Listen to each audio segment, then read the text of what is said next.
할렐루야, 반갑습니다. 오늘 아름다운 발자취를 남기는 삶이란 제목으로 저의 마지막 설교가 될 것 같습니다. 제가 오늘 본문을 정하고 설교를 준비하면서 사실 담임 목사님의 기도가 가장 큰 역할을 했던 것 같습니다. 선교사 파송식을 앞두고 12월 새벽 기도하실 때 목사님께서 바울과 같은 선교사, 바울과 같이 사역하는 이런 기도를 하시는 것을 들었습니다. 한편으로는 마음에 많이 감사하고 감사했지만 또 다른 한편으로는 마음에 적지 않은 부담도 되었던 것 같습니다. 그래서 오늘 저의 마지막 설교를 위대한 선교사였던 바울의 마지막 고별 설교 본문으로 정해 보았습니다. 오늘 우리에게 주신 하나님의 말씀을 우리가 함께 들을 때 우리 각 사람의 마음 가운데 하나님의 마음이 전해지는 그 은혜가 있기를 간절히 소망합니다. 우리가 인생의 길을 갈아보면 반드시 남는 게 있습니다. 바로 우리가 걸었던 그 자리에 우리의 발자국이 남게 됩니다. 서산대사의 시조 중에 눈 덮인 들판을 걸을 때라는 시조가 있습니다. 눈 덮인 들판을 걸어갈 때 함부로 어지럽게 걷지 마라. 오늘 내가 남기는 이 발자국은 뒤에 따라오는 이가 이정표로 따를 것이니. 우리와 다른 타종교 사람이 쓴 글이지만 종교를 떠나서 우리 인생에 대한 통찰만 놓고 본다면 우리에게 시사하는 바가 분명히 있습니다. 우리 인생에 누구나 다 길을 걷다 보면 반드시 발자취가 남게 됩니다. 그런데 그 흔적을 누가 따라오냐면 내 뒤에 따라오는 나의 아들, 또 나의 딸, 나의 후배들이 따라오는 하나의 발자취가 된다는 것이죠. 그러니 그 길을 걸을 때 함부로 걷지 마라. 우리가 어떤 발자취를 남기느냐가 굉장히 중요하다는 말입니다. 왜냐하면 내가 걸어오는 발자취가 내 사랑하는 사람들의 이정표가 될 수도 있기 때문입니다. 오늘 우리가 함께 읽은 본문은 바울이 에베소 교회 장로들과 마지막으로 작별하는 그 모습을 잘 보여주고 있습니다. 17절에서 35절까지는 고별 설교의 내용을 기록하고 있고 오늘 읽지는 않았지만 36절부터 38절까지는 바울이 고별 설교를 마치고 에베소 장로들과 이별하는 모습을 보여줍니다. 저는 이 모습을 보면서 제 마음이 많이 뭉클하기도 했고 또 가슴 절절함이 느껴지기도 했습니다.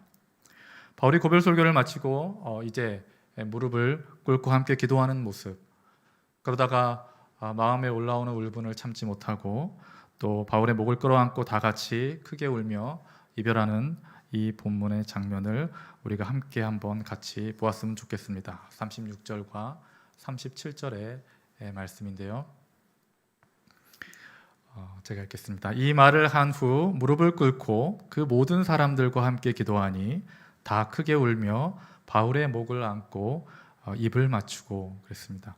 저는 이 장면을 보면서 한편으로는 마음에 큰 감동도 있었지만 또 다른 한편으로는 바울의 삶이 참 아름다웠겠다 그런 생각이 들었습니다. 에베소에서 걸어온 바울의 삶이, 그의 모습이 에베소 장로들에게, 그리고 이 자리에 나오지는 못했지만 에베소 교회 성도들에게 참으로 아름다운 모습이었겠구나 하는 그런 생각이 들었습니다. 바울이 에베소에서의 사역을 마치고 이제 고별 설교를 할 때 이 고별 설교라는 것 자체가 그 사람들에게는 이제까지 바울이 걸어온 그 길, 자신들에게 보여줬던 그 삶의 뒷모습을 기억하게 만들었을 것입니다. 저는 오늘 바울이 남긴 그 발자취를 보면서 우리도 어떻게 하면 인생의 아름다운 발자취를 남길 수 있을까 함께 생각해 보기를 원합니다. 어떻게 하면 우리 인생의 아름다운 발자취를 남길 수 있을까요? 오늘 바울의 모습을 보면 그 첫 번째 방법은 소명을 위해서 걸어가는 것입니다. 내 인생의 다른 것이 아니라 하나님이 내 인생에 부르신 그 부르심을 향해서 걸어가는 것입니다. 바울은 자신의 인생을 하나님으로부터 받은 그 소명을 위해서 걸어갔습니다. 소명을 위해 걸어갔다는 말은 하나님의 복음을 위해서 살았다는 말이지요. 우리의 소명은 다른 데 있지 않습니다. 하나님의 복음을 위해서 사는 것입니다. 바울은 자신에게 주어진 모든 시간과 모든 장소를 복음을 전하는 기회로 삼았습니다. 오늘 20절, 21절 말씀을 함께 보시면 우리 같이 한번 읽어볼까요? 시작. 유익한 것은 무엇이든지 공중 앞에서나 각 집에서나 거리낌이 없이 여러분에게 전하여 가르치고 유대인이나 헬라인들에게 하나님께 대한 회개와 우리 주 예수 그리스도께 대한 믿음을 증언한 것이라. 유익한 것이란 사실 복음을 가리키는 말입니다.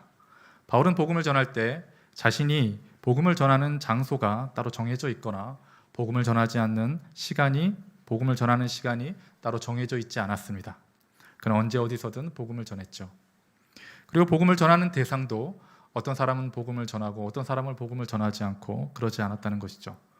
복음이 필요한 영혼이면 누구라도 그는 그 사람에게 유대인이든 헬라인이든 복음을 전했습니다. 바울은 이러한 모습은 어떻게 가능했을까요? 오늘 말씀에서 보면 바울이 복음을 위해서 일할 때 거리낌이 없이 전했다고 나옵니다. 거리낌이 없었다는 말은 그 의미를 보면 움츠리지 않았다, 겁내지 않았다, 위축되지 않았다는 뜻이죠. 그러니까 바울이 거리낌 없이 복음을 전하고 가르쳤다는 말은 무슨 뜻이냐면 자신의 감정에 따라 복음을 전하지 않았다는 것이죠. 내 마음이 겁나거나 두려운 상황을 만나면 복음을 안 전하거나 내 마음에 성령의 감동과 기쁨이 느껴지지 않으면 복음을 전하지 않는, 말씀을 가르치지 않는, 그렇게 하지 않았다는 것입니다. 바울은 자신의 감정이 좋고 자신감이 느껴지고 기분이 좋을 때만 복음을 전하고 또 마음의 성령의 감동이 느껴지고 은혜가 충만할 때만 복음을 전하는 것이 아니었습니다. 바울은 마음에 어떤 두려움이나 마음을 위축하게 만드는 어떤 부정적인 감정들이 있을 때에도 또 그러한 감정을 불러일으키는 어떤 힘겹고 어려운 상황을 만났을 때에도 또 성령의 감동과 은혜가 충만하게 느껴지지 않을 때에도 바울은 그 모든 상황을 복음을 전하는 기회로 삼았다는 것이죠. 바울이 소명의 길을 가고 복음을 위해서 살아갈 때 거리낌이 없는 태도로 길을 갔다는 것은 바로 그런 의미일 것입니다. 바울이 그러한 태도로 복음을 위해서 살 수 있었던 것은 그 일이 곧 바울에게는 주님을 섬기는 일이었기 때문이죠. 종이 주인을 섬길 때 무엇으로 섬깁니까? 주인이 종에게 명령한 그 일을 충성을 다해 수행하는 것으로서 주인을 섬깁니다. 우리가 복음을 위해 살아갈 때, 소명의 길을 걸어갈 때 예수님과 나의 관계가 무엇인가를 분명하게 인식하는 것은 중요하죠.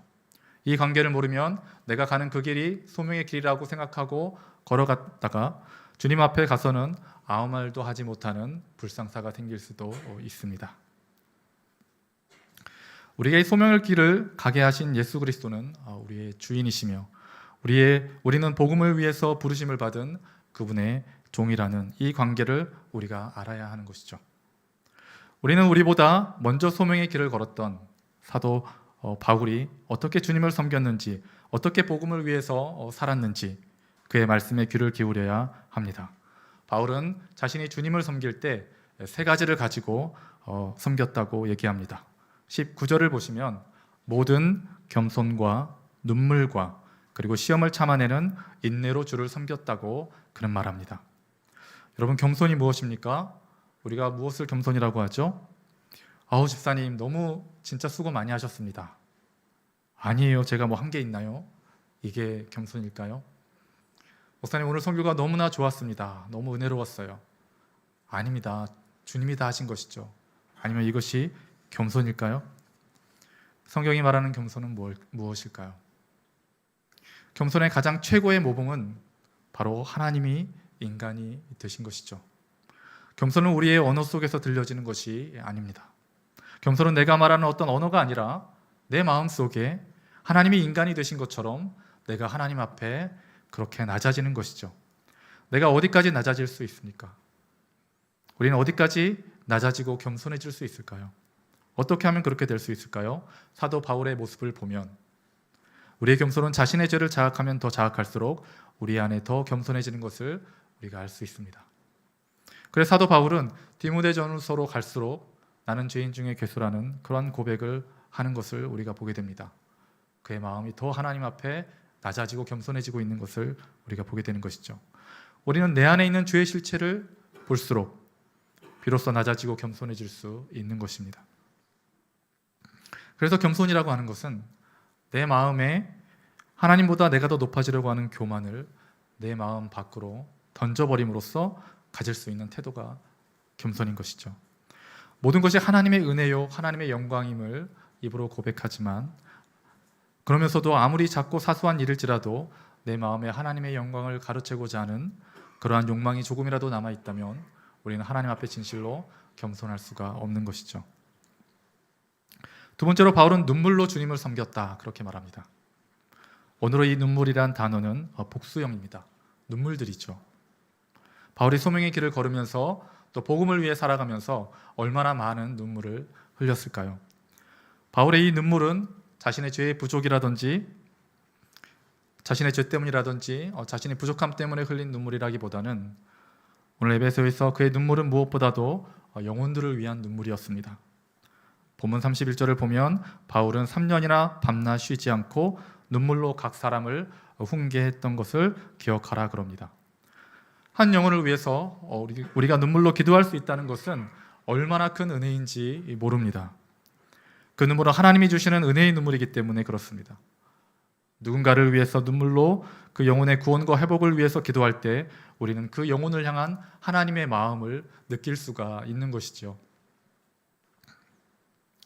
주인이 종에게 일을 맡기고 주인이 가장 기뻐할 때가 언제냐면 종이 주인의 마음과 같은 마음으로 그 일을 할 때일 것입니다. 그때 주인은 가장 마음이 기쁠 것입니다. 하물며 영혼을 구원하는 일인데 우리가 말해서 무엇하겠습니까? 우리가 기도할 때 하나님께 영혼을 위한 눈물을 달라고 기도했으면 좋겠습니다. 혹시 이 자리에 한 영혼을 향한 하나님의 마음이 느껴지지 않는다면, 꼭 그런 분이 계시다면 하나님께 영혼을 향한 눈물의 기도를 드릴 수 있게 해달라고 함께 기도했으면 좋겠습니다. 세 번째로 바울은 인내로 주님을 섬겼다고 바울은 말합니다. 바울이 당한 시험은 유대인의 강교한 말이나 괴롭힘, 비방 정도가 아니었어요. 그가 당한 시험들은 그가 살 소망까지 끊어질 만큼 오직 하나님의 은혜와 돌보심이 아니었으면 도저히 남을 수조차 없을 만큼 극심한 시험들이었습니다. 고린도후서 11장 23절에서 우리 25절까지를 보면 바울은 자신이 당한 시험에 대해서 이렇게 고백합니다. 우리 같이 한번 한 목소리로 읽어보겠습니다. 그들이 그리스도의 일꾼이냐 정신없는 말을 하거나 나는 그러하도다. 내가 수고를 넘치도록 하고 옥에 갇히기도 더 많이 하고 매도 수없이 맞고 여러 번 죽을 뻔하였으니 유대인들에게 40에서 하나 감한매를 5번 맞았으며 3번 태장으로 맞고 1번 돌로 맞고 3번 파선하고 일주야를 깊은 바다에서 지냈으며 저는 바울의 위대함이 여기에 있다고 생각합니다. 소명의 길을 걸으며 복음을 위해 살면서 가장 힘들고 어려운 일은 인내하는 일일 것입니다. 그런데 여기서 우리가 반드시 알아야 할 것은 그 인내조차도 하나님의 은혜로 되어진다는 것이죠. 로마서 8장 35절에서 39절을 우리가 한번 같이 읽었으면 좋겠습니다. 우리 같이 읽겠습니다. 시작. 누가 우리를 그리스도의 사랑에서 끊으리요 환난이나 공고나 박해나 기근이나 적신이나 위험이나 칼이랴 기록된 바 우리가 종일 주를 위하여 죽임을 당하게 되며 도살당할 양같이 여김을 받았나이다 함과 같으니라. 그러나 이 모든 일에 우리를 사랑하시는 이로 말미암아 우리가 넉넉히 이기느니라. 내가 확신하노니 사망이나 생명이나 천사들이나 권세자들이나 현재일이나 장래일이나 능력이나 높음이나 깊음이나 다른 어떤 피조물이라도 우리를 우리 주 그리스도 예수 안에 있는 하나님의 사랑에서 끊을 수 없으리라. 바울은 모든 시험과 고난과 환난으로부터 우리는 반드시 승리할 거라고 확신합니다. 우리가 넉넉히 이기느니라. 내가 확신하노니 바울이 말하는 승리는 무엇일까요? 세상의 그 무엇도 우리 주 예수 그리스도 안에서 하나님과의 관계를 끊을 수 없다는 사실이죠. 우리를 그리스도의 사랑, 하나님의 사랑에서 끊을 수 없다는 말은 결국 하나님과의 관계, 우리와의 관계를 끊을 수 없다는 말과 같은 뜻입니다. 모든 시험과 환난을 참고 견디며 가는 것은 우리 자신의 몫이지만 그 모든 시험과 환난에서 우리에게 힘을 주는 것은 바로 하나님의 사랑입니다. 그 사랑이 우리로 모든 시험과 환난을 넉넉히 이기게 하는 것이죠. 모든 인내의 힘은 하나님의 사랑이 역사하는 능력으로부터 나오는 것입니다. 바울은 이 세 가지 태도를 가지고 주님을 섬겼다고 고백합니다. 여러분은 주님을 무엇으로 섬기고 계십니까? 소명의 길을 가고 복음을 위해 살면서 어떤 태도로 그 길을 가고 계십니까? 오늘 바울의 이 말씀이 우리의 마음에 들려지기를 소원합니다. 우리도 주님을 섬길 때 바울의 마음과 같이 모든 겸손과 눈물들로 주를 섬기고 하나님의 사랑으로 넉넉히 이기는 그 인내를 가지고 아름답게 주님을 섬기는 저와 여러분이 되기를 주님 안에서 축복합니다. 다음으로 어떻게 하면 우리 인생의 아름다운 발자취를 남길 수 있을까? 그 두 번째는 복음을 자신의 생명보다 더 귀하게 여기며 사는 것입니다. 바울은 그의 인생의 최고의 목적이 어떤 상황에서든 자신의 목숨을 지키는 것이 아니라 자신의 목숨을 내어놓으면서까지도 복음을 위해서 주의 복음을 전하는 것이었습니다. 바울의 그 결심과 각오가 24절 말씀에 잘 보여주고 있죠. 우리 24절을 같이 한번 읽겠습니다. 시작. 내가 달려갈 길과 주 예수께 받은 사명 곧 하나님의 은혜의 복음을 증언하는 일을 마치려 하면은 나의 생명조차 조금도 귀한 것으로 여기지 아니하노라. 바울의 선교 사역에서 위대한 역사가 많이 일어날 수 있었던 것은 그가 이적과 기사를 행했다거나 학식이 뛰어났다거나 그의 기도 생활이 열심히 했다거나 그런 데 있지 않습니다. 물론 이런 것들도 하나님이 귀하게 쓰시고 사역에 있어서 중요한 요소이면 틀림없지만 바울의 선교 사역에 있어서 가장 중요하고 본질적인 것은 복음을 자기 목숨보다 더 귀하게 여기는 그 마음의 중심이었습니다.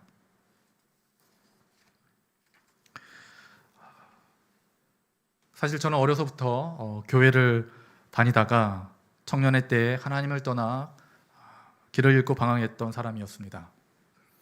인생에서 나의 길이 무엇일까를 찾아 헤매며 살았지만 결국 내가 돌아간 곳은 하나님의 앞이었습니다. 제가 하나님께 돌아오며 들었던 성경 말씀은 누가복음 15장 말씀, 돌아온 탕자의 비유에 대한 말씀이었습니다.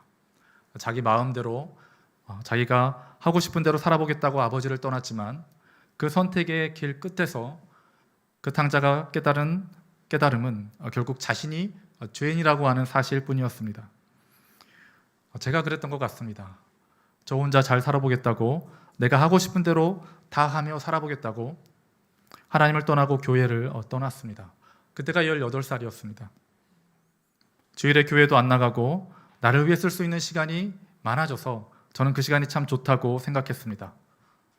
내 인생에 대한 주도권을 내 가지고 내 인생에 대한 계획들, 목표들 그런 것들을 내가 세우면서 그것을 하나하나 내가 실천해가고 열심히 공부하고 열심히 살았습니다. 저는 제가 세운 계획들을 하나하나 성취해갈 때마다 제 자신이 자랑스럽고 뿌듯했습니다. 대학을 다니면서 새로운 학문에 대한 공부도 너무나 재밌고 즐거웠습니다. 그래서 열심히 공부하고 인정도 많이 받았습니다. 대학원은 과기원에 들어가서 공부했는데 졸업하면 유학을 갈 계획도 세웠습니다. 그래서 하루하루가 정말 열심히 살고 바쁘게 살았습니다. 그때까지는 모든 게 순조로웠어요. 그런데 가정에 갑자기 큰 어려움이 닥쳤고 저는 학업을 그만두게 되었습니다. 저는 바로 일자리를 알아봐야 했고 여러 곳에 이력서를 내기 시작했어요. 그런데 어느 한 곳도 저를 받아주는 곳이 없었습니다. 이력서를 50통쯤 썼을 때 마음이 점점 집초오기 시작했고 80통이 넘어가니까 이력서를 쓸 힘도 마음의 힘도 느껴지지 않았습니다. 계속된 거절과 반복된 낙심으로 마음은 점점 지쳐갔어요. 제 마음을 들여다보고 있으면 깜깜한 어둠뿐이었습니다. 대인기피증까지 생겨서 집 밖은 물론이고 제 방을 나올 수조차 없었습니다. 근데 제 마음에 그런 생각이 들었어요. 이제 내가 내 힘으로 할 수 있는 게 아무것도 없나 보다. 이제 나는 어떻게 살면 좋을까? 여기서 내 삶이 여기서 그만 끝나도 좋겠다는 그런 극단적인 생각까지 들었었습니다. 어두운 방 안에 앉아서 아무 희망도 없이 누워 있었습니다. 아무것도 하지 못하는 제 자신이 너무나 비참했습니다. 그냥 모든 게 하나하나 다 포기가 되어졌습니다. 그런데 돌이켜 생각해 보니까 그때가 바로 하나님의 타이밍이었습니다. 나에게서 아무 소망도 발견할 수 없을 때 비로소 하나님이 보이기 시작했고 하나님의 말씀이 다시 보이기 시작했습니다. 저는 그분의 말씀을 찾아 10년간 구석에 처박혀 있던 먼지가 쌓인 성경책을 다시 열어보기 시작했습니다. 그리고 하나님은 저를 다시 교회로 인도하셨고 그와 동시에 저를 회심시켜줬습니다. 저는 회심하면서 가장 중요한 깨달음을 하나 얻었습니다. 그것은 바로 나의 죄인됨이었습니다. 하나님의 일하심은 너무나 놀라웠습니다. 하나님은 지난 10년간 하나님을 떠나서 내 삶의 주도권을 내가지고 내가 죄인으로 살았던 그 삶을 통해서 나의 죄인됨을 깨닫게 하셨습니다. 그리고 예수 그리스도를 십자가에 못 박게 한 죄인이 바로 나구나. 그 죄인된 나를 위해서 예수님이 십자가에 죽으시고 나를 구원하셨구나. 놀라웠던 건 제 마음에 그 사실이 아무런 이유 없이, 아무런 조건 없이 믿어진다는 거였어요. 그때 저는 십자가의 대속교리 같은 것은 하나도 알지 못했습니다. 그런 것들은 나중에 알게 되었죠. 그냥 하나님이신 예수님이 어떻게 나 같은 죄인을 위해서 죽으실 수 있단 말인가. 그런데 그 사실이 마음에 믿어지는 거였어요. 그러면서 폭풍 같은 눈물이 터지기 시작했는데 멈추질 않는 거예요. 몇 시간을 울면서 무릎을 꿇고 기도했는지 모르겠습니다. 그렇게 울고 나니까 너무나 신기한 것은 제 마음에 너무 평안한 거예요. 하나님께 모든 게 감사한 것이었습니다. 그 충만함을 무엇으로 설명할 수가 없었어요. 제 마음을 무겁게 짓눌렀던 인생에 대한 근심과 염려들이 마치 안개가 걷히듯이 제 마음에서 사라지는 것이었습니다. 너무나 신기한 경험이었어요. 순간에 들었던 생각이 제 마음에서 느껴지는 이 평안함은 뭐지? 어디에서 왔는지 알 수도 없고 그저 하나님께 감사한 마음들, 그 마음들 뿐이었습니다. 그런데 나중에 성경을 읽으면서 알았어요. 그 평안을 바로 주신 분이 바로 예수님이라는 사실을 요한복음 14장 27절을 읽으면서 알았습니다. 제가 읽겠습니다. 평안을 너희에게 끼치노니 곧 나의 평안을 너희에게 주노라. 내가 너희에게 주는 것은 세상이 주는 것과 같지 아니하니라. 너희는 마음에 근심하지도 말고 두려워하지도 말라. 그렇게 예수님을 만나고 나니까 날마다 기도하고 싶어지는 거예요. 날마다 울면서 기도했어요. 새벽 시간에도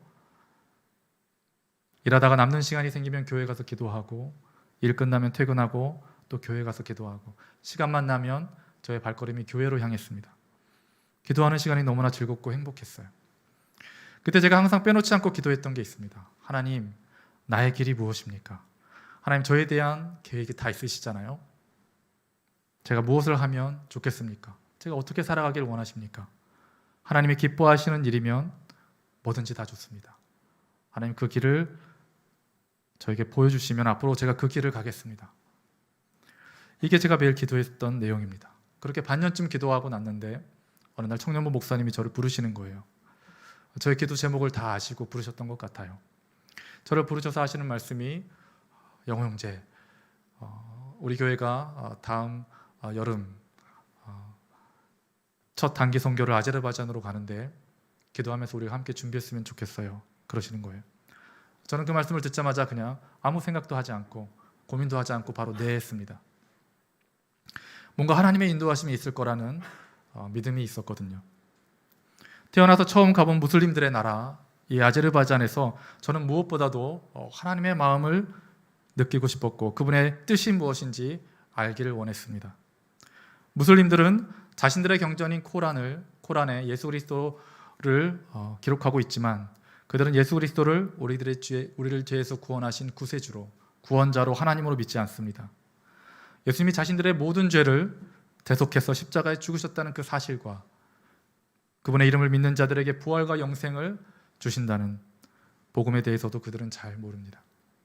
그들은 예수 그리스도를 단지 성경에 나오는 많은 선지자들 중에 한 선지자로만 알고 있습니다. 인천공항에서 저녁에 비행기를 타고 하늘에 올라가서 땅 아래를 내려다보는데 빨간 십자가, 하얀 십자가, 온통 십자가가 가득한 거예요. 너무 감동적이었습니다. 그런데 아제르바이잔에 도착해서 그때도 밤이었는데 하늘에서 땅을 내려다보는데 인천에서 봤던 그 많은 십자가, 그 십자가 하나를 찾아볼 수가 없었습니다. 당연한 일이죠. 이슬람 국가인데. 그런데 저는 그 사실이 너무나 충격적으로 다가왔습니다.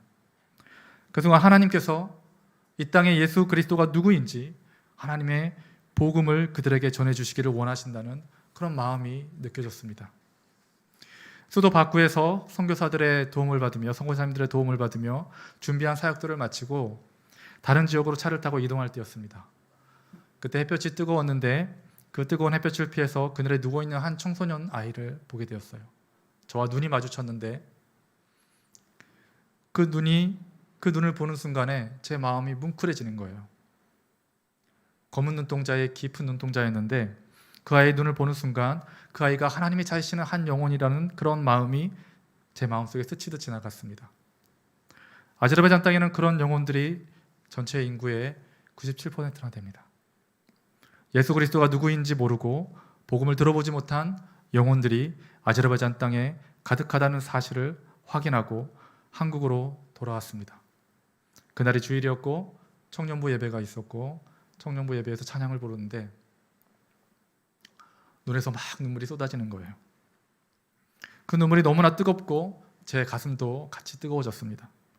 그런데 그때는 그 눈물의 의미가 뭔지를 잘 몰랐어요. 이후로 하나님은 제가 기도할 때마다 아제르바이잔을 위해서 기도하게 하시고 그 영혼들을, 그 땅의 영혼들을 위해서 눈물로 기도하게 하시더라고요. 그런데 아제르바이잔을 위해 기도하면서 자꾸 드는 생각이 뭐였냐면 기도하면서 눈물은 계속 제가 흘리고 있는데 마치 하나님께서 그 땅을 향한 하나님의 눈물을 저를 통해서 계속 흘리고 계신 것 같은 거예요.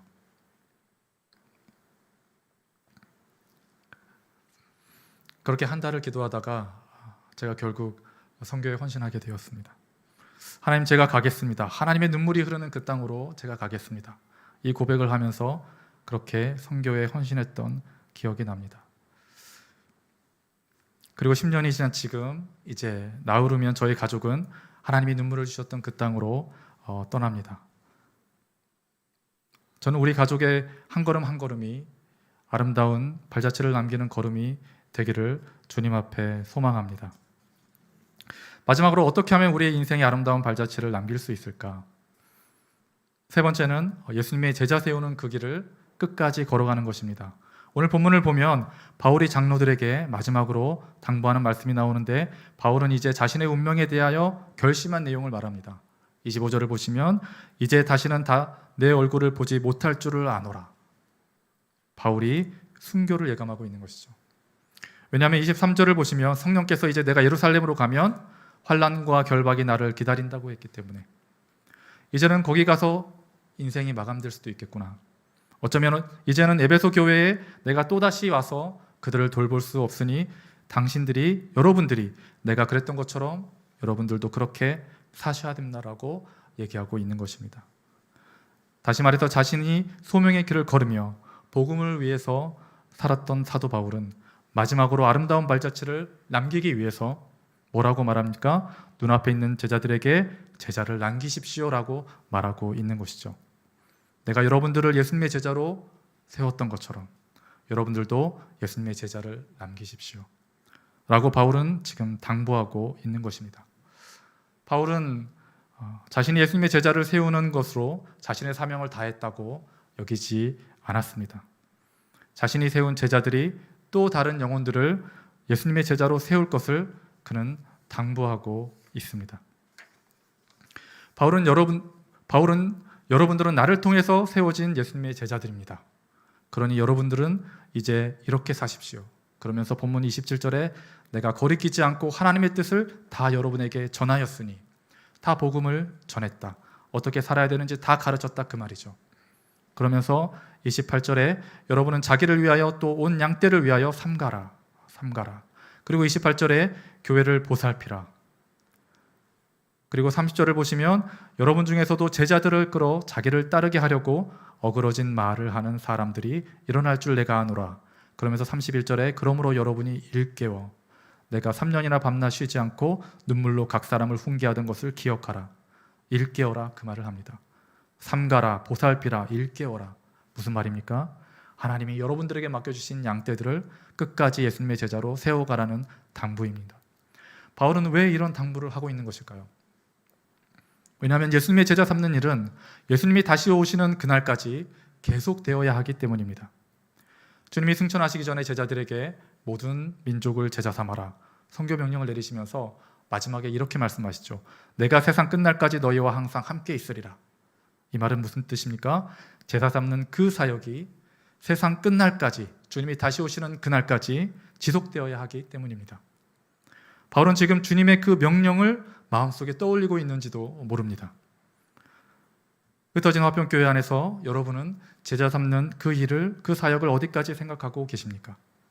바울은 지금 제자를 세우는 그 일이 자기가 에베소 교회를 떠난다고 해서 거기서 멈추면 안 된다고, 그 일은 자기가 없어도 여러분들을 통해서 계속되어야 한다고 에베소 교회 장로들, 지도자들에게 당부하고 있는 것이죠. 여러분, 바울의 이 말씀이, 바울의 그 음성이 오늘 우리에게도 들려지고 있는 것입니다. 그래서 우리가 오늘 이것을 듣고 그렇게 사느냐 안 사느냐에 따라서 우리도 인생의 아름다운 발자취를 남길 수 있는 삶이 될 수도 있고 아닐 수도 있는 것이죠. 저는 담임 목사님의 뜻이 있어서 격주이긴 했지만 6개월 동안 흩어진 화평교회에 출석했습니다. 다 함께 예배를 드리고 또 여제자반 훈련에도 참관하고 가정총무 지도자 모임도 참석하고 가정교회 목회자 세미나에 또 참여할 수 있었습니다. 그리고 선교사 파송까지 참 많은 은혜를 누리고 받았던 것 같습니다. 그 시간이 너무나 귀하고 소중한 시간이었습니다. 그래서 목사님과 또 흩어진 화평교회를 생각하면 너무나 감사한 마음뿐입니다.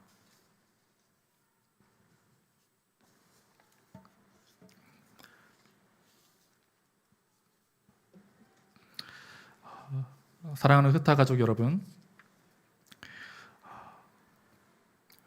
오늘 바울이 우리에게 보여주었던 그 아름다운 발자취를 우리가 본받아서 우리가 함께 그 발자취를 따라갑시다. 하나님이 우리에게 주신 그 소명의 길을 걸으며 복음을 위해서 우리의 아름다운 발자취를 나아가며 기도하며 나아갑시다. 하나님이 우리에게 주신 복음을 나의 생명보다 더 귀한 것으로 여기며 살아가고 하나님이 우리의 삶에 아름다운 발자취를 남겨주시기를 기도합시다. 그래서 하나님이 우리에게 맡겨주신 그 한 영혼 한 영혼을 주님이 오시는 그날까지 예수 그리스도의 제자로 끝까지 세워가는 우리의 인생에 가장 아름다운 발자취를 남기는 저와 여러분의 삶이 되기를 간절히 소망합니다.